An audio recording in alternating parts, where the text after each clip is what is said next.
Hi, hello, good morning everyone.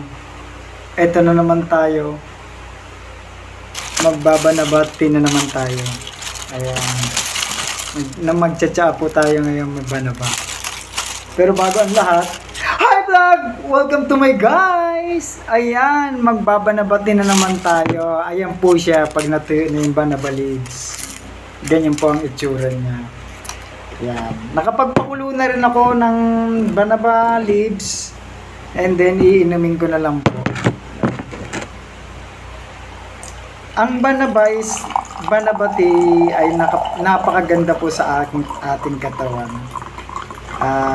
I-cleansing niya po yung internal organ natin sa loob ng katawan natin.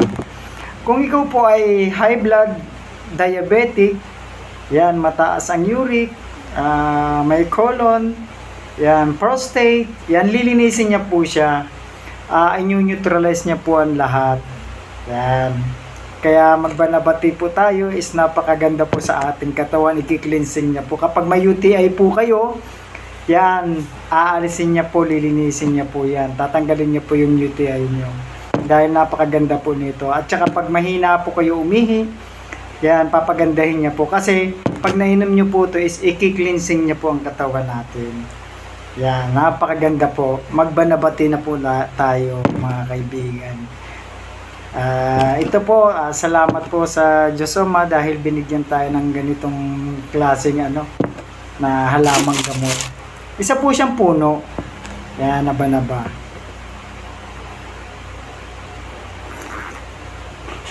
Yan.